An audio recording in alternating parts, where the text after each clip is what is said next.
Good morning, sir. Good morning.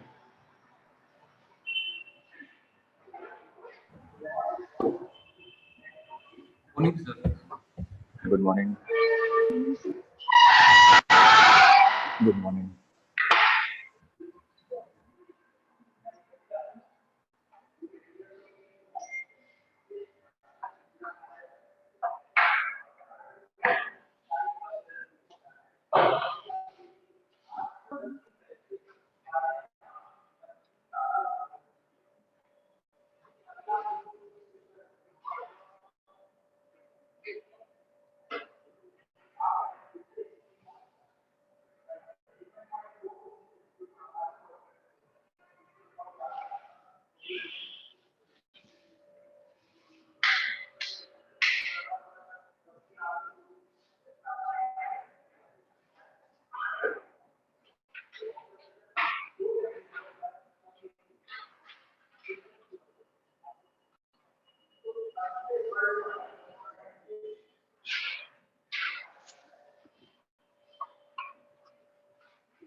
कल last क्या किया था?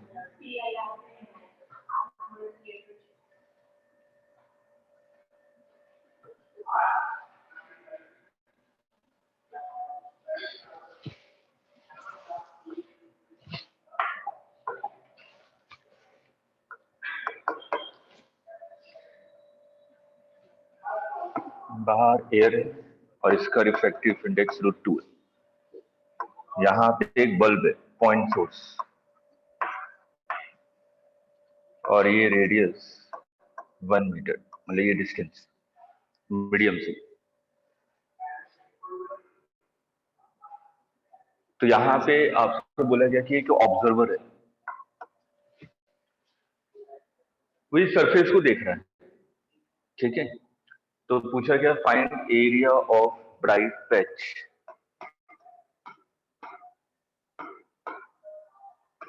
सिंपल क्वेश्चन है, ध्यान से समझिए, बहुत सिंपल क्वेश्चन है।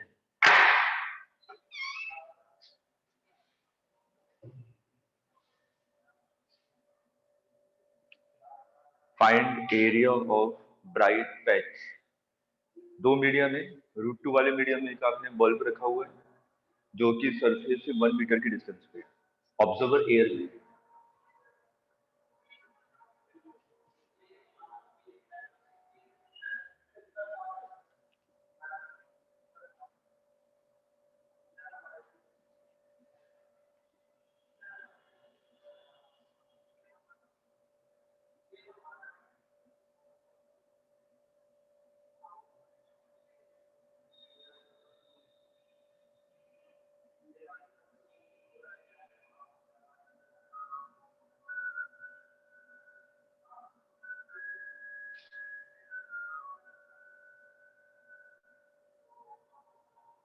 पाए? हाँ सही है।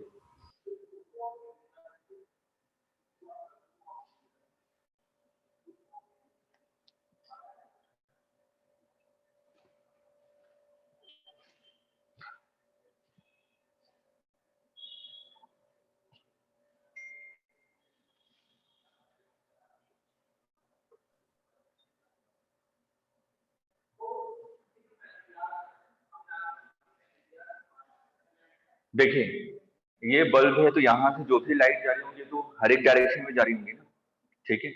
तो मैं उस रेस के बारे में बात करूं, जैसे मैंने कहा ये रे गई आपकी, तो ये तो यहाँ पे रिफ्लेक्ट हो जाएगी, बाहर चली जाएगी, ठीक है। तो मैं उस वाली रे के बारे में बात कर रहा हूँ जिसका TIR होने वाला है, मतलब कि जो क्रिटिकल एंगल पे फॉल कर रहा है, ठीक है। तो अगर मैं इसके लिए क्रिटिकल एंगल निकालूं तो ये कितना हो जाएगा, 45 डिग्री।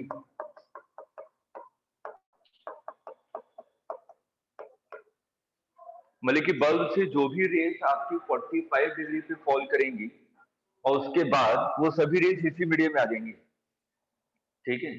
तो अगर आप इमेजिन कीजिए कि एक बल्ब है और ऊपर आप खड़े हैं, ये पूरा सरफेस है 3 डायमेंशन, ठीक है। तो आपको नजर आएगा रेज ऐसे आ रही है, चली जा रही है, एक आपको सर्कल बनता हुआ नजर आएगा, चारों तरफ से रेज निकल रही है, ठीक है। तो जो 45 डिग्री है उससे ज्यादा होंगी वो सभी रेज उसी मीडियम में चली जाएंगी। तो आपको एक ऊपर एक सर्कल नजर आएगा बड़ा सा, इमेजिन कर पा रहे हैं सभी लोग। ये सिर्फ 2 डायमेंशन में मत देखिए, मैं इस वाली रे के बारे में बात कर रहा हूँ जो 45 डिग्री पे फॉल कर रही है। तो ये तो ऐसी चली जाएगी ना जो 45 डिग्री पे फॉल करेगी, ठीक। तो ये तो 3 डायमेंशन फिगर है ना, ये सरफेस है पूरा, ठीक है। तो रेज तो ऐसे हर एक 45 डिग्री पे निकल रही है ऐसे, तो आपको ये क्या नजर आएगा ऊपर, सर्कल, ठीक है। तो इस सर्कल का आपको रेडियस निकालना है ये, तो ये 45 है तो ये भी 45 होगा, तो 1045 is equal to perpendicular divided by base, ठीक। तो 1045 is equal to R by meter. जब रेडियस आ गया तो एरिया ऑफ ब्राइट पैच कितना हो जाएगा, पाई R स्क्वायर, R की वैल्यू 1 है, क्लियर है। एग्जाम का क्वेश्चन है।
नोट कर लिया।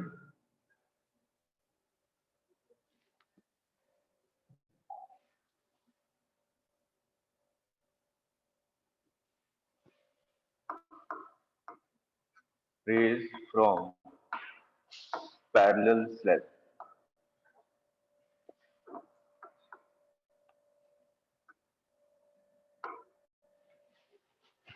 कई सारे स्लैब रखे हुए हैं।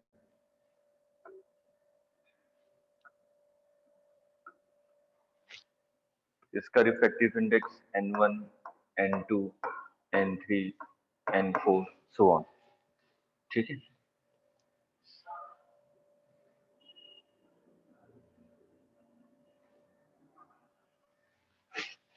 अब देखिए यहाँ पे लाइट फॉल कर रही है,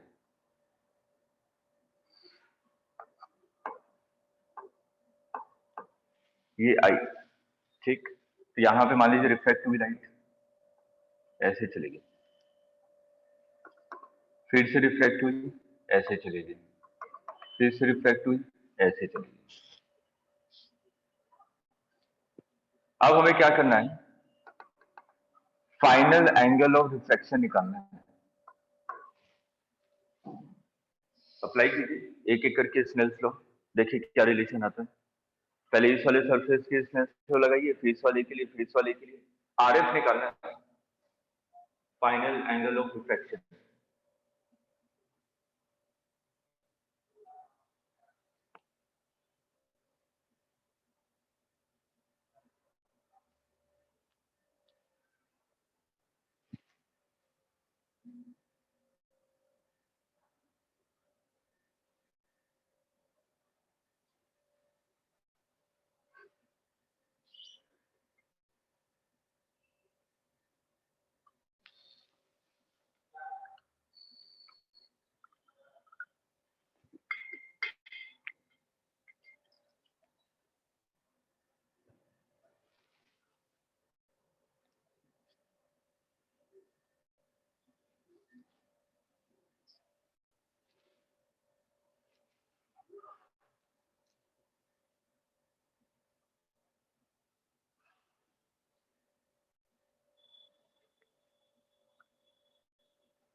आया किसी का? एक एक करके हर एक सरफेस के स्नेल लॉ लगाइए, आ जाएगा। तो बस होने वाला है। अच्छा ठीक है।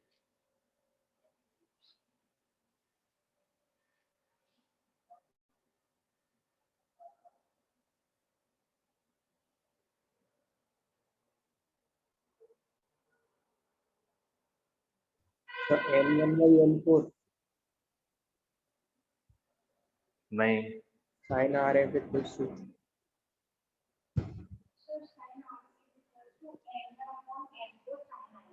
हाँ आप सही है। yes. देखिए ध्यान से देखिए, मैं इस फिगर को थोड़ा इनलार्ज कर रहा हूँ। ये आपका आई है, तो आपने कहा कि पहला एंगल और रिफ्रैक्शन कितना है, R1।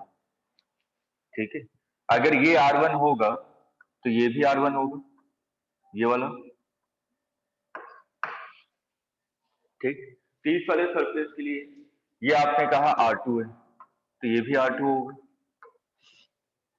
ठीक है, अब इस वाले सरफेस के लिए स्नेल लॉ लगाइए। इस वाले सरफेस के लिए स्नेल लॉ लगाएंगे तो क्या लगाएंगे, N1 into sin I is equal to N2 into sin R1। अब इस वाले सरफेस के लगाएंगे सेकंड सरफेस के लिए, N2 into sin R1 is equal to N3 into sin R2। ठीक, उसके बाद लास्ट वाले सरफेस के लिए N3 into sin R2 is equal to N4 into sin RS। ठीक है, मैं इसको N4 नहीं लिखता हूं, NF लिखता हूं कि फाइनल रिफ्रैक्शन जहां पे होगा। ठीक है, अब देखिए N2 sin R1, ये भी N2 sin R1, तो ये इसके इक्वल हो जाएगा। ठीक, N3 sin R2, N3 sin R2, तो ये इसके इक्वल हो जाएगा। तो फाइनली क्या आ रहा है हमारा, N1 into sin I is equal to NF into sin RF। तो यहां से हम लोग डायरेक्ट sin RF की वैल्यू निकाल सकते हैं। तो अगर कई सारे स्लैब रखे हुए हैं, इसको याद करने का तरीका क्या है, पहले वाले के लिए स्नेल्स लॉ और आखिरी वाले के लिए स्नेल्स लॉ, बस डायरेक्ट आ जाएगा। क्लियर है?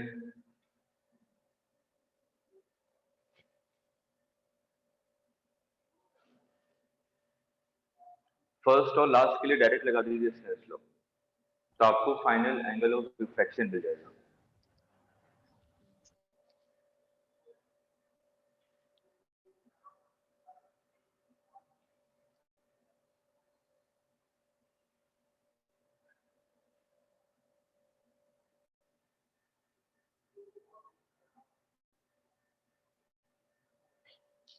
क्लियर है? चलिए क्वेश्चन कीजिए।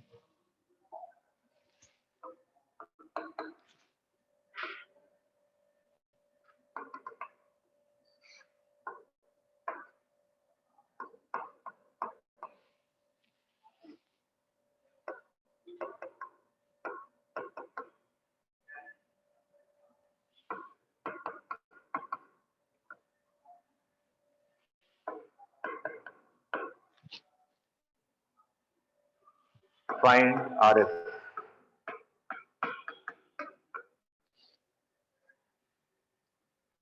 फाइनल एंगुलर रिफ्लेक्शन निकालना है।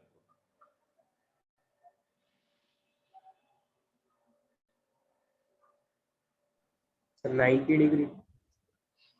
90 डिग्री सभी लोग निकालिए।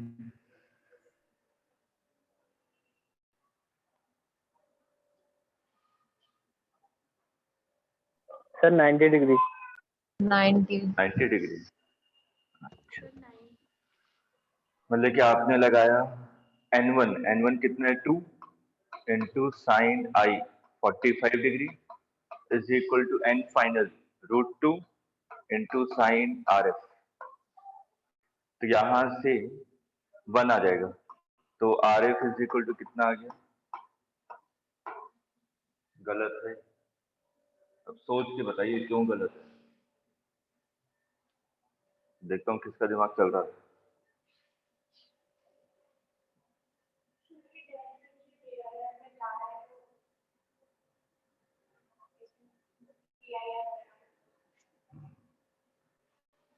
जब भी ऐसा केस आए तो सबसे पहले आपको ये चेक करना पड़ेगा कि अगर कोई भी मीडियम डेंसर से रेयर है, जैसे देखिए फर्स्ट वाले में डेंसर टू रेयर है ना, ठीक, तो आपको TIR चेक करना पड़ेगा। हो सकता है रे वहां तक पहुंच ही ना रही हो, यहीं पे TIR हो जा रहा हो।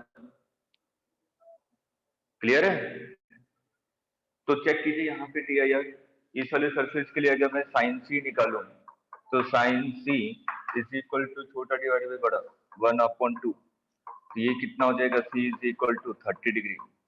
एंगल ऑफ इंसिडेंस कितना है? 45 डिग्री, जो कि क्रिटिकल एंगल से बड़ा है। तो ये रे क्या करेगा? रिफ्लेक्ट कर जाएगा, यहाँ पे तो रे पहुंचेगी नहीं। ठीक है, तो जहां पे आपने इससे पहले जो फॉर्मूला लिखा है वहां पे नोट करके पॉइंट जरूर लिख लीजिए कि फॉर्मूला अप्लाई करने से पहले हमेशा आप लोग चेक करेंगे कि किसी सरफेस पे TIR तो नहीं हो रहा। और TIR के लिए यही तरीका है कि रे आपकी डेंसर से रेयर जा रही है, तो हमेशा उस मीडियम के लिए चेक कीजिएगा कि TIR शायद हो सकता हो रहा होगा।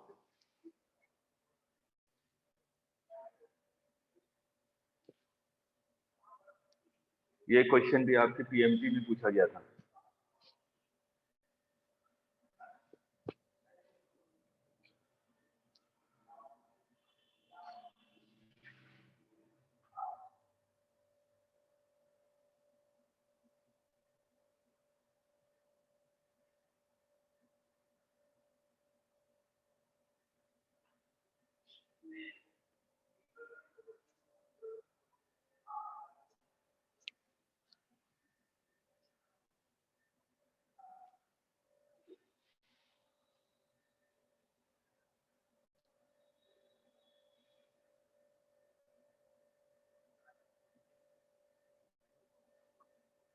नोट कर लिए?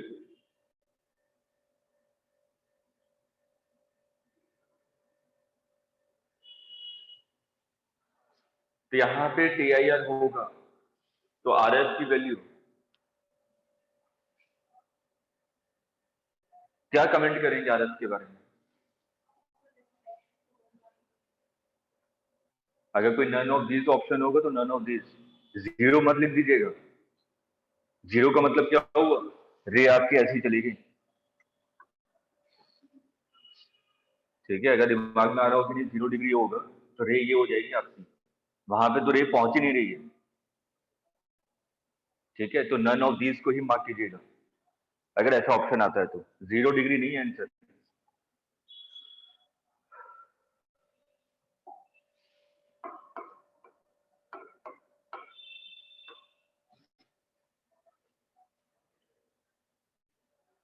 Next topic prism.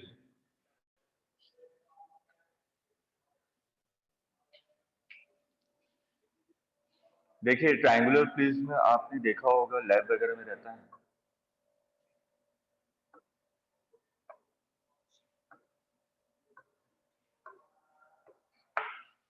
ये आपका ट्रायंगुलर प्रिज्म है, ठीक। मैं एक स्लैब भी मंगवा देता हूँ। ये ग्लास स्लैब है।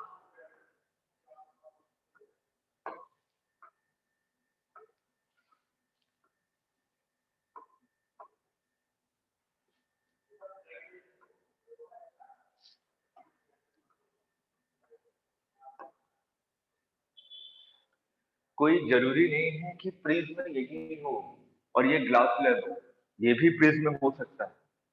तो प्रिज्म की डेफिनेशन ये नहीं होती कि ऐसा कोई स्ट्रक्चर मेरे को नजर आ जाए तो मैं इसको प्रिज्म कहूंगा, ठीक है। प्रिज्म का मतलब क्या होता है, जैसे कि मान लीजिए कि ये पहला सरफेस है, ये वाला सरफेस, ठीक, और ये दूसरा सरफेस है, ठीक है। यहाँ पे आपकी रे आ रही है, इस वाले सरफेस पे फॉल कर रही है पहले वाले सरफेस से, और ये टकरा के इधर आई और इस वाले सरफेस से ऐसे बाहर निकल गई, ठीक है। अब अगर यहाँ पे आप ध्यान से देखें, जो इंसिडेंट रे है वो इस वाले सरफेस पे फॉल कर रही है, ठीक, और जो इमर्जेंट रे है वो इस वाले सरफेस पे फॉल कर रही है। तो इंसिडेंट रे और जो इमर्जेंट रे है, जिस सरफेस से फॉल कर रही है या जहां से निकल रही है, वो दोनों सरफेस एक दूसरे के इंक्लाइंड है। इसको मैं प्रिज्म कहूंगा। जैसे एक और एग्जांपल लूं, मैंने कहा ये सामने वाला सरफेस, फ्रंट सरफेस, और इसकी जो बैक साइड वाला सरफेस है, दोनों पैरेलल है एक दूसरे की, ठीक। तो अगर लाइट इस वाले सरफेस पे फॉल करे और पीछे वाले सरफेस से बाहर निकल जाए, तो दोनों सरफेस तो पैरेलल है ना, ठीक है। तो अगर लाइट इस वाले सरफेस पे फॉल कर रही है और इस वाले सरफेस से निकल जा रही है, दोनों सरफेस पैरेलल है, तो इसको मैं क्या कहूंगा, ग्लास स्लैब, ठीक है। इस फिगर को देख के आप ये कभी नहीं कहेंगे कि आपका क्या है, प्रिज्म है। प्रिज्म कब ट्रीट होगा, जब दोनों सरफेस से जहां से लाइट फॉल कर रही है और जहां से निकल रही है, वो दोनों सरफेस अगर एक दूसरे के इंक्लाइंड हैं, तभी मैं उसको प्रिज्म कहूंगा। अगर दोनों सरफेस एक दूसरे के पैरेलल हैं, तो मैं उसको ग्लास स्लैब कहूंगा।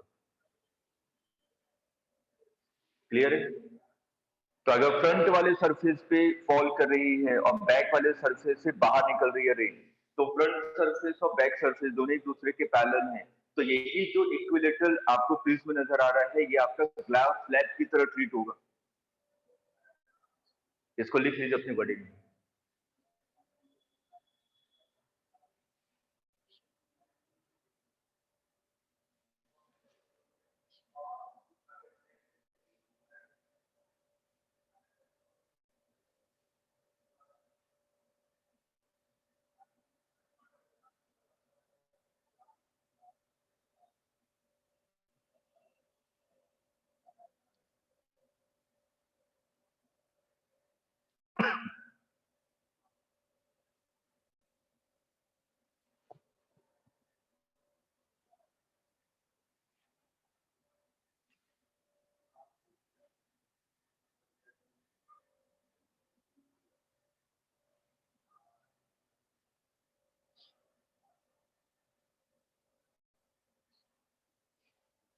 तो ये आपका ग्लास स्लैब है।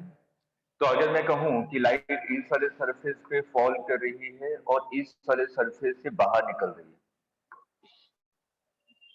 ऐसा हो सकता है ना, ये वाला सरफेस और ये वाला सरफेस, ठीक है। लाइट इस वाले सरफेस से फॉल करे और ऊपर वाले सरफेस से बाहर निकल जाए, तो दोनों सरफेस के बीच में एंगल कितना, 90 डिग्री, ठीक है। तो ये जो ग्लास स्लैब है किसकी तरह ट्रीट होगा, प्रिज्म की तरह, ठीक है। तो ये वाला जो रे है इसको मैं क्या कहूंगा, प्रिज्म कहूंगा इस पर्टिकुलर रे के लिए। तो प्रिज्म है या ग्लास स्लैब है, ये कौन डिसाइड करता है, रे, ठीक है। रे कौन से सरफेस से फॉल करेगी, वो किस सरफेस से आपकी इमर्ज करेगी।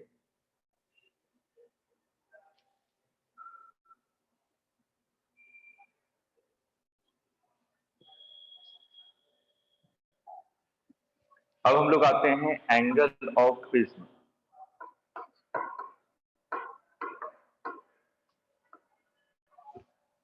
ये मैंने कहा कि इक्विलेटरल मतलब कि एक ट्रायंगुलर प्रिज्म है, ठीक। अगर ये आपका ट्रायंगुलर प्रिज्म है, मैंने कहा ये एंगल 70 डिग्री है, ये 50 डिग्री है और ये आपका 60 डिग्री है। ट्रायंगुलर प्रिज्म है। एंगल ऑफ प्रिज्म किसको कहेंगे? ये फिगर दिया हुआ, अब मैंने पूछा angle of prism.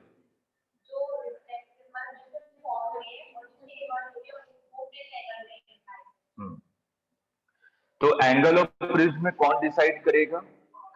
Incident ray और इमर्जेंट रे, ठीक है। जैसे कि आपने कहा इस वाले सरफेस पे लाइट फॉल कर रही है, ऐसे चली गई और ये ऐसे निकल गई, ठीक। तो इंसिडेंट रे और इमर्जेंट रे जिस सरफेस पे हैं, उन दोनों सरफेस के बीच में कितना एंगल है उसी को मैं कहूंगा एंगल ऑफ प्रिज्म। अगर ये रे डायग्राम दिया हुआ है तो एंगल ऑफ प्रिज्म क्या होगा? 70 डिग्री, पहले वाले के लिए। आगे मैंने कहा कि रे ऐसे फॉल कर रही है, ये ऐसे आई और ऐसे निकल गई। सेकंड रे के लिए एंगल ऑफ प्रिज्म में क्या हो जाएगा? 50 डिग्री, ठीक है। छोटी छोटी चीजें हैं, ध्यान में रखिए।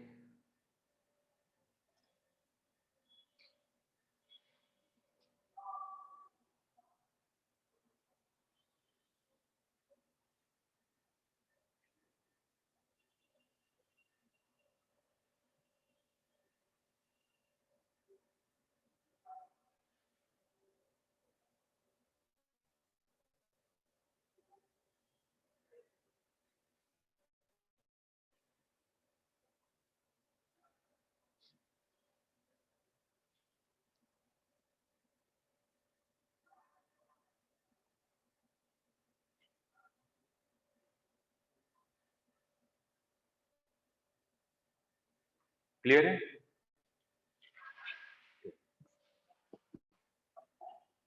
नेक्स्ट आते हैं एंगल ऑफ डेविएशन।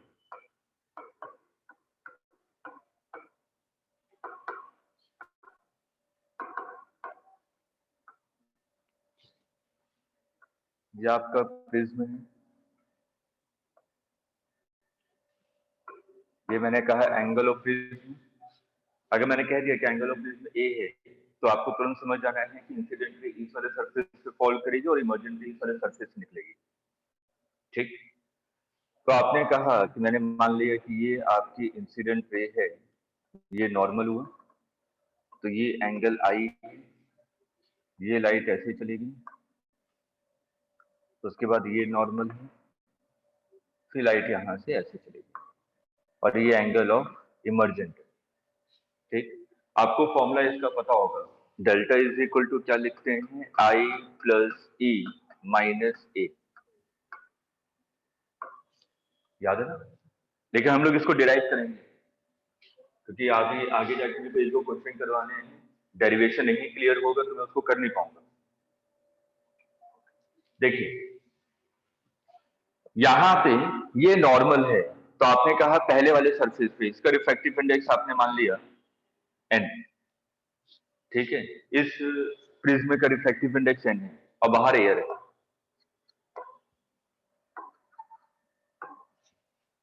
तो अगर मैं पहले वाले सरफेस के लिए स्नेल्स लॉ लगाऊंगा तो क्या हो जाएगा? 1 into sine I is equal to, यहाँ पे एंगल और रिफ्लेक्शन आपने मान लिया आर का, ठीक। इस वाले नॉर्मल के साथ एंगल आपने मान लिया R2, ठीक है। तो ये हो जाएगा n इंटू साइन R1। अब सेकंड सरफेस के लिए हम लोग स्नेल्स लॉ लगाते हैं। सेकंड सरफेस के लिए अगर मैं स्नेल्स लॉ लगाऊंगा तो इंसिडेंट एंगल क्या हो जाएगा? R2 के इक्वल। तो हम लोग क्या लिखेंगे? n into sine R2 is equal to 1 into sine E। तो अगर इन दोनों को कंपेयर कीजिए, कंपेयर कर सकता हूं क्या?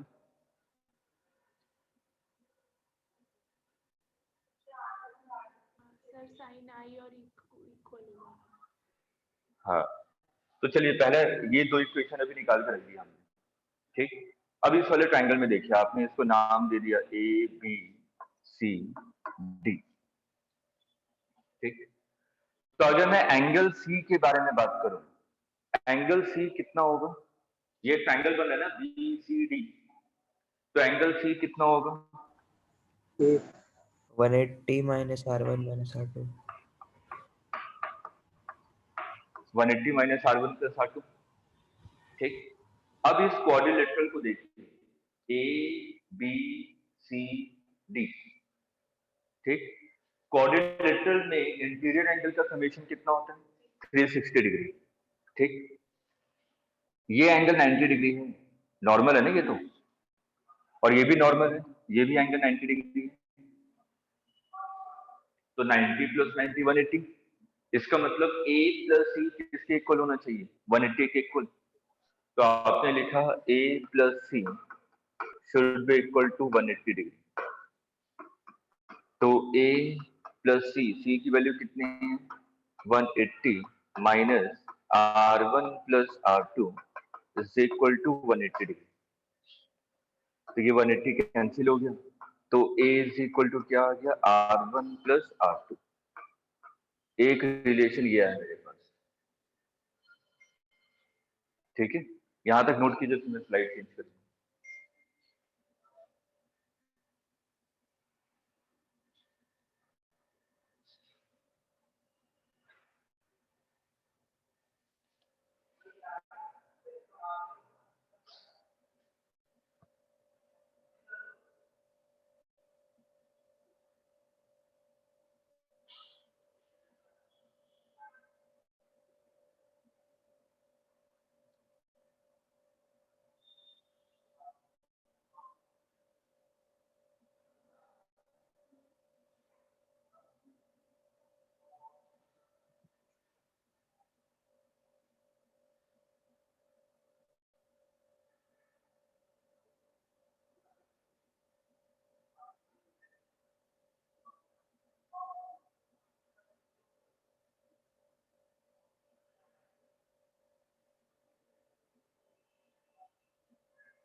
नोट कर लिया? अब देखिए, आपको क्या निकालना है? Angle of deviation, net angle of deviation कितना है। ठीक। अगर मैं पहले वाले सरफेस के लिए देखूं, तो रे को तो स्ट्रेट जाना चाहिए था,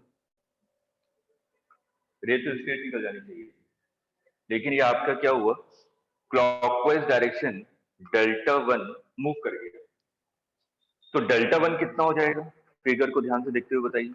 डेल्टा 1 की value I minus R1।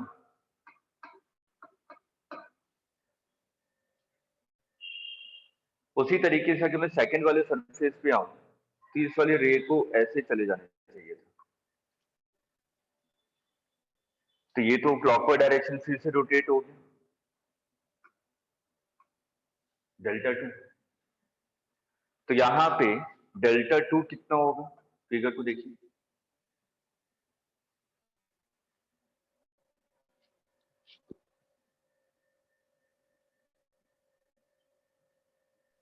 E minus R2।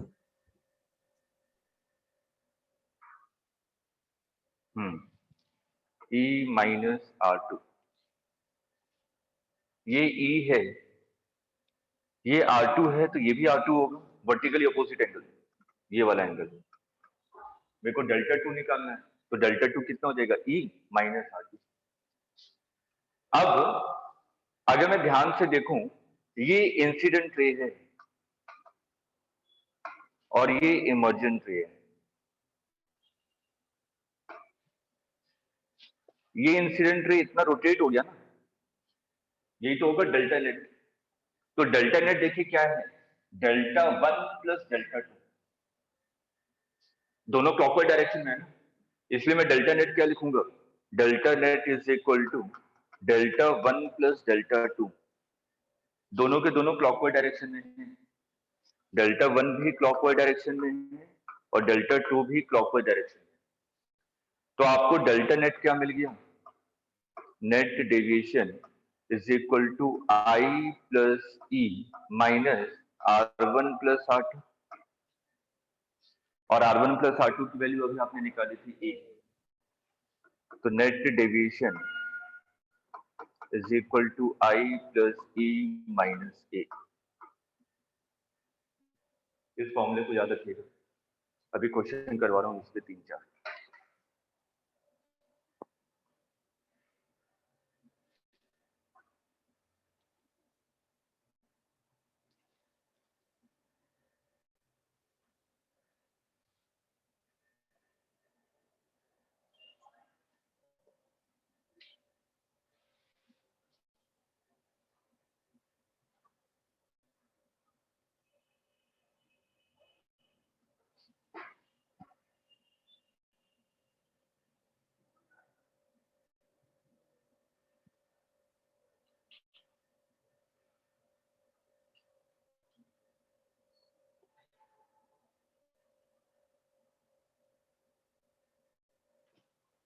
Note कर लिया? अच्छा चलिए इसी फिगर को ध्यान से देखिए। एक चीज और, मैंने कहा कि ये इंसिडेंट रे गई और ये रिफ्लेक्ट होके यहां से निकल गई। ठीक, मैं उल्टा चलता हूं, मैं कहूं कि अगर इस डायरेक्शन में रे आ रही है तो इंसिडेंट रे क्या हो जाएगी? Incident angle E. ठीक है, तो ये अपने पाथ को रिट्रेस करेगा ना, जिस पाथ से आ रहा था। ठीक है, तो अगर मैं यहां पे ध्यान से देखूं, अगर एंगल ऑफ इंसिडेंस आई था तो डेल्टा मेरे को क्या मिल रहा था? आई प्लस ई माइनस ई। ठीक, अब आपने कहा कि इंसिडेंट एंगल ई हो गया, तो ये तो अपने पाथ को रिट्रेस कर रहा है ना, तो इमर्जेंट एंगल क्या हो जाएगा? आई के इक्वल। दोनों केस में जो डेल्टा मेरे को मिल रहा है वो क्या मिल रहा है? सेम। ठीक है, तो इसका मतलब प्रिज्म के केस में दो एंगल ऑफ इंसिडेंस पे सेम डेल्टा मिलता है। ठीक है, ये पॉइंट भी लिख लीजिए क्योंकि अभी अगले टॉपिक पर भी आऊंगा उस पर। इसी फिगर में लिख लीजिए इसी पॉइंट को। डायरेक्शन क्यों चेंज होगी? हाँ डेविएशन है तो डेल्टा नेट मैग्नीट्यूड के बारे में बात कर रहा हूं।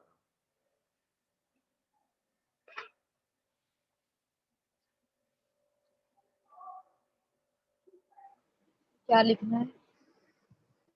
क्या लिखना है? For two angle of incidence we are getting same angle of deviation.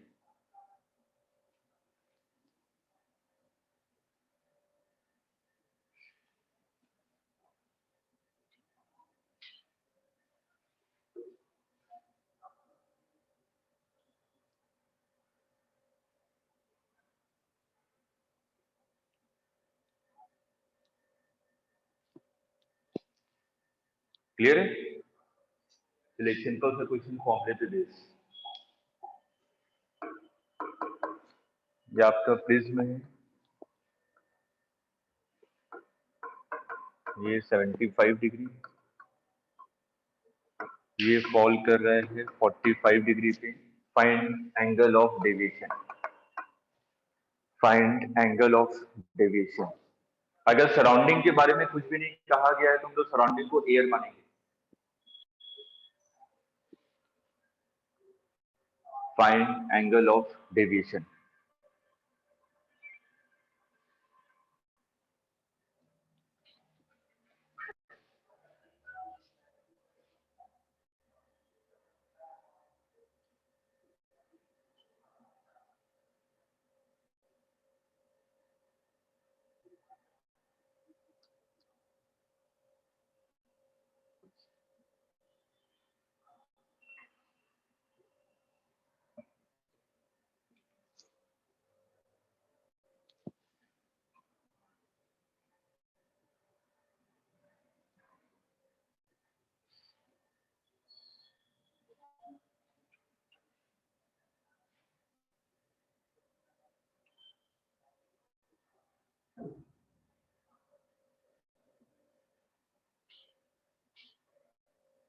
Sir 60 degree.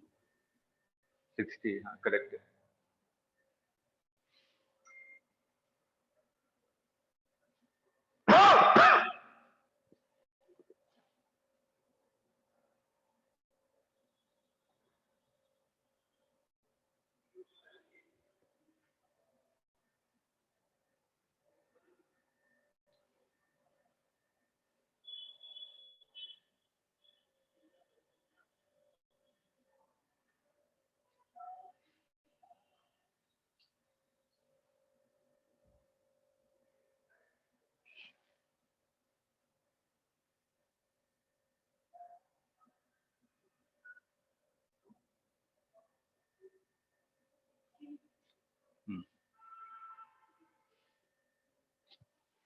देखिए पहले वाले सरफेस के लिए अगर मैं स्नेल्स लॉ लगाऊं, हाँ सही है, तो 1 into sine 45 is equal to, या मान लीजिए R1 एंगल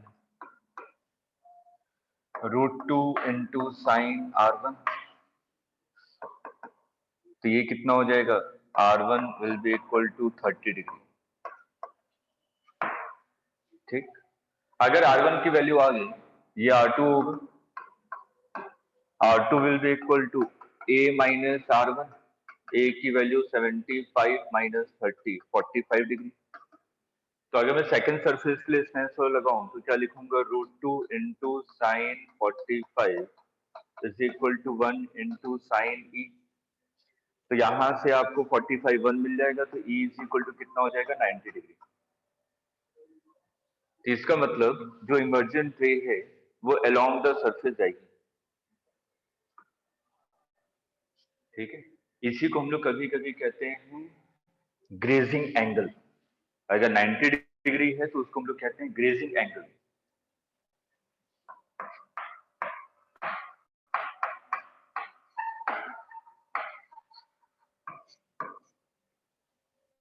ग्रेजिंग एंगल का मतलब होता है चाहे वो इंसिडेंट रे हो या आपकी इमर्जेंट रे हो, वो अलोंग द सरफेस मूव कर जाए। अलोंग द सरफेस मूव करेगा तो नॉर्मल के साथ कितना एंगल बनाएगा, 90 डिग्री। इसी को ग्रेजिंग एंगल कहते हैं।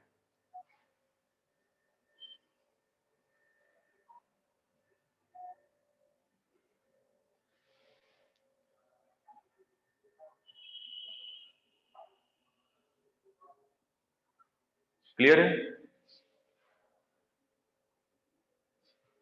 चलो, तो ई की वैल्यू भी आ गई और आई आपको पता ही है, तो डायरेक्ट फॉर्मूला लगा दीजिए, delta is equal to I 45 plus E 90 minus A 60 degree. ठीक है, चलिए next question.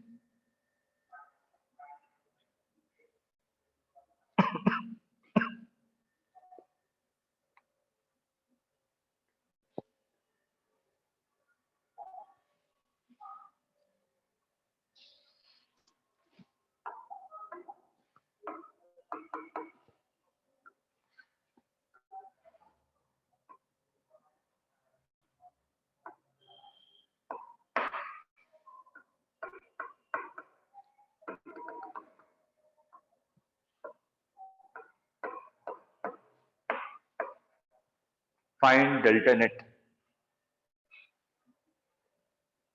Find delta net.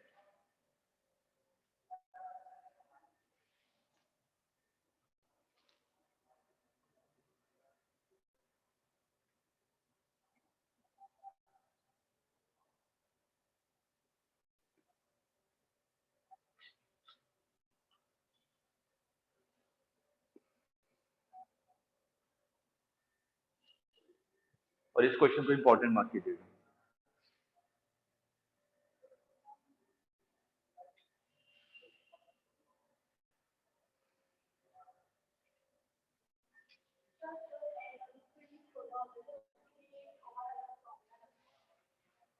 ये स्मॉल एंगल ऑफ प्रिज्म कहते हैं।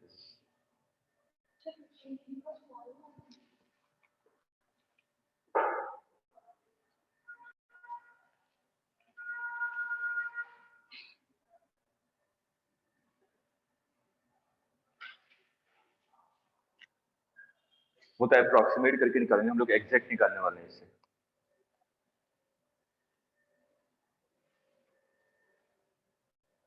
अभी कोई अप्रोक्सीमेशन नहीं करना है।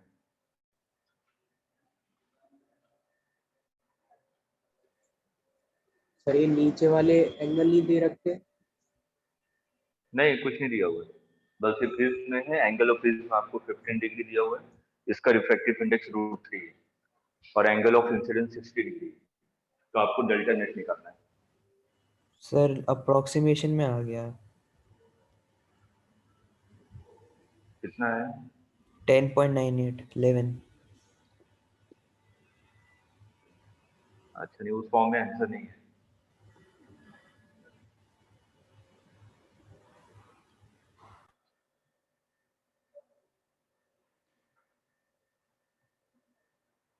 अप्रोक्सीमेट में उतना आंसर हो सकता है सर रूट जो 3 आपने निकाला। Minus 1 into 15.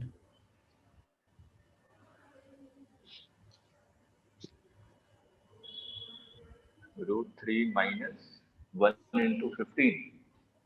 तो स्मॉल एंगल का वो फॉर्मूला लगाया मैंने तो।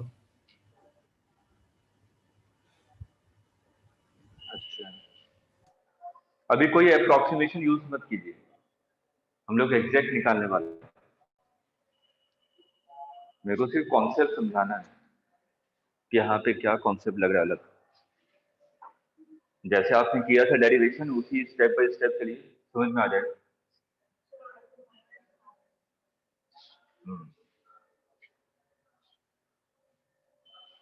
देखिए पहले वाले सरफेस के लिए अगर आप लोग स्नेल्स लॉ लगाएंगे तो पहले वाले सरफेस के लिए कितना हो जाएगा, 1 into sin 60 is equal to √3 into sin R1। तो यहां से R1 की वैल्यू कितनी आ रही है, 1/2 मतलब 30 डिग्री। ठीक, -1। अब अगर R1 की वैल्यू 30 डिग्री आ रही है तो आपके पास एक रिलेशन है A is equal to R1 plus R2। तो यहां से आपको R2 की वैल्यू कितनी मिलेगी, -15। यही मिल रही है ना। ठीक, तो मानिए ये ऐसे चला गया,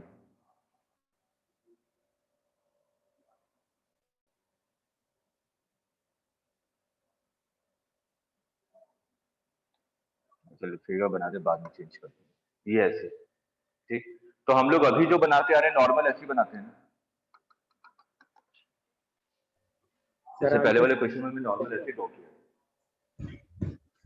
ठीक, तो अगर मैं नॉर्मल ऐसे ड्रॉ करता हूं, ये R1 है, ये R2 है। ठीक है, तो R1 और R2 आपने कहा है -15 डिग्री, और ये एंगल जो भी है इसके लिए मैं बॉदर नहीं कर रहा।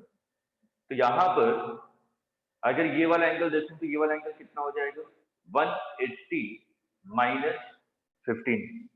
अभी हम लोगों ने डेरिवेशन किया था, एंगल सी क्या था, 180 माइनस 15, समझ लें कि 165। अगर मैं इसको R2 मानता हूं तो 165 प्लस 15 180 हो गया। तो ये वाला ट्रायंगल तो कभी बन ही नहीं सकता, दो एंगल का समेशन 180 आ रहा है। आ रहा है समझ में। ठीक, इसका मतलब नॉर्मल ये नहीं होगा इस केस में, अब वो वहां पे डिसाइड भी हो रहा है। नॉर्मल क्या होगा, ये होगा नॉर्मल, फिगर पे मत जाइए। ठीक है, ये ऐसे फॉल कर रहा होगा रिंग, और ये होगा 15 डिग्री। माइनस का मतलब यही है, जो भी हम लोग करते आ रहे थे नॉर्मल ऐसे ड्रॉ कर रहे थे। ठीक है, लेकिन वो -15 आया है तो नॉर्मल ये होगा, फिगर पे मत जाइए, वो ऐसा फिगर ही बन रहा है। नॉर्मल तो सरफेस के अलोंग है ना, वो तो नजर नहीं आ रहा ना, लेकिन वो नॉर्मल ऐसे ही बन रहा होगा।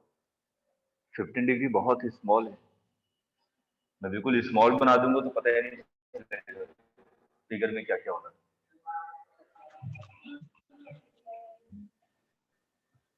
क्या 15 कैसे हुई, इंसिडेंट रे और नॉर्मल के साथ एंगल कितना बनता है। ये आपने कहा कि R2 की वैल्यू 15 है, तो आपने पुराना वाला फिगर बनाया, तो इसके हिसाब से तो ये कभी 15 हो ही नहीं सकता, क्योंकि ये ट्रायंगल बनेगा ही नहीं, इन दोनों का समेशन ही 180 के इक्वल आ रहा है। ट्रायंगल में क्या होता है, तीनों एंगल का समेशन 180 होता है। ठीक है, इसका मतलब ये नॉर्मल नहीं बनने वाला। ठीक, अगर ये नॉर्मल नहीं बनेगा, ये इंसिडेंट रे थी, ये कितना रोटेट हुआ, Δ1 क्लॉकवाइज डायरेक्शन, ये ऐसे जा रहा है, तो नॉर्मल ये हो जाएगा ना, ये वाला एंगल हो जाएगा ना इमर्जेंट। ठीक, तो ये रे ऐसे जा रहा है नॉर्मल के साथ, ये मान लीजिए कहीं पे ऐसे चला गया, अब ये Δ2 क्या हो जाएगा, एंटी क्लॉकवाइज, डेंसर से रेयरर जा रहा है ना, तो अवे फ्रॉम द नॉर्मल जाएगा ना। ठीक, अवे फ्रॉम द नॉर्मल, ये स्ट्रेट जा रहा था, तो अवे फ्रॉम द नॉर्मल इसको ऐसे होना पड़ेगा, इधर थोड़ा जाएगा, तो टुवर्ड द नॉर्मल आ जाएगा, ये नॉर्मल है।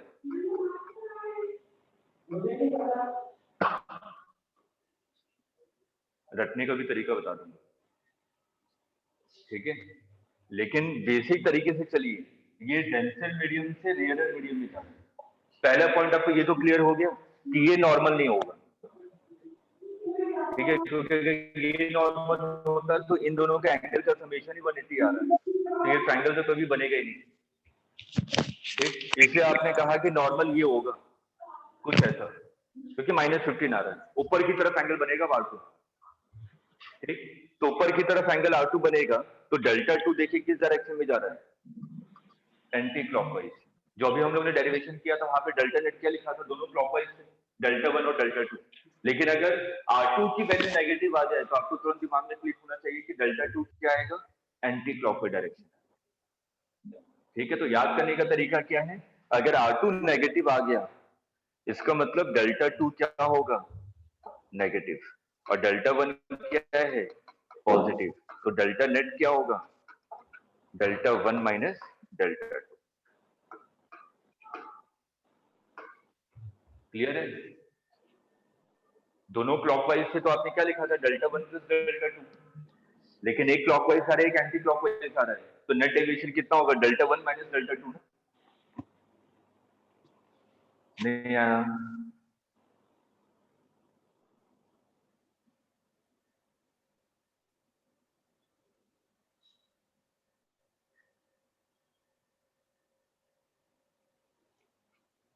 इसको अपने वर्डिंग में लिख लीजिए कि अगर R2 की वैल्यू नेगेटिव आ रही है इसका मतलब डेल्टा 2 आपका एंटी क्लॉकवाइज होगा,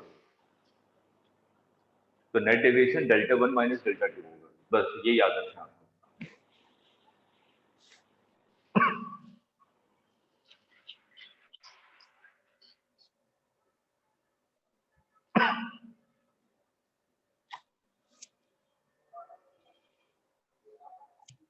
क्लियर है यहाँ तक? तो बस अब सेकंड सरफेस के लिए अगर मैं स्नेल्स लॉ लगाऊंगा तो क्या लिखूंगा, √3 into sine 15 is equal to 1 into sine E. Second surface के लिए स्नेल्स लॉ लगा रहा हूं, तो यहां से मैं क्या करूंगा, ई की वैल्यू फाइंड आउट करूंगा ना, √3 sine 15 sine inverse is equal to E. तो हमारे पास फॉर्मूला क्या है, delta net delta 1 minus delta 2। Delta 1 क्या था, basic formula I minus R1 minus delta 2। Delta 2 क्या लिखेंगे,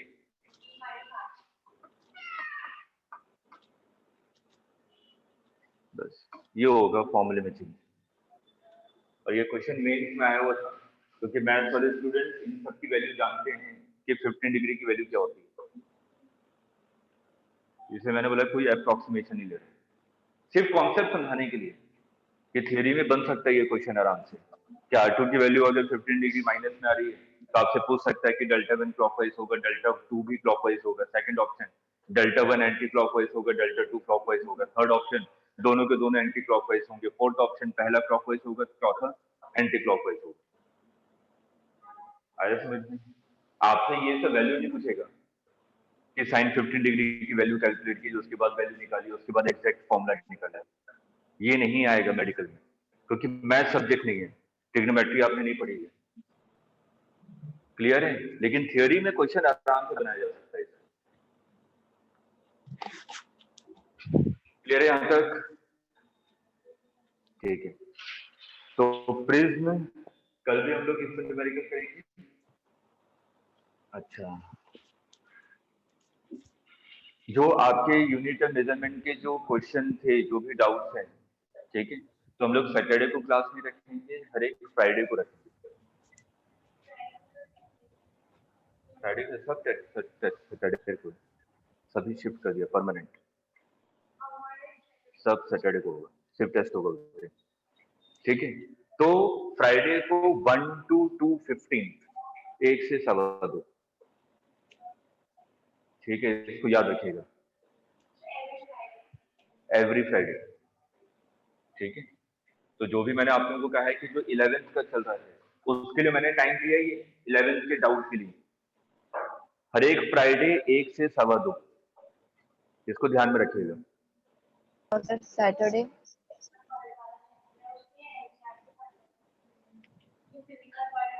सिर्फ एनसीईआरटी। हाँ, क्या बोल रही है भावना? सैटरडे ऑफ होगा फिर। सैटरडे हाँ। ऑफ है फिर। सैटरडे ऑफ होगा, ठीक है, क्योंकि थोड़ा सा टाइम आपको भी मिले, नहीं तो 11th को भी पैरेलली पढ़ना है आपको, तो उसके लिए टाइम कुछ होना चाहिए ना, अगर पर डे क्लासेस कर दूंगा तो। और 1-2 वीक के बाद एक एक्स्ट्रा क्लास और रखूंगा मैं, जब इलेक्ट्रोस्टैटिक्स स्टार्ट होगा मॉडर्न फिजिक्स के लिए, ठीक है ना। सैटरडे को नहीं रखूंगा, वो किसी और दिन वेडनेसडे को रख लूंगा 1 से 2:30, ताकि मैं सैटरडे को हैम्पर नहीं करना चाहता। सैटरडे आपके लिए फ्री टाइम रहे, सैटरडे और संडे, ठीक है। चलिए अभी तो चलेगा, अभी 1-2 वीक अभी और चलेंगे। ऑप्टिक्स बहुत बड़ा चैप्टर है, 2 ही सबसे लेंथी चैप्टर है इसमें 12th में, एक ऑप्टिक्स है और एक आपका इलेक्ट्रोस्टैटिक्स।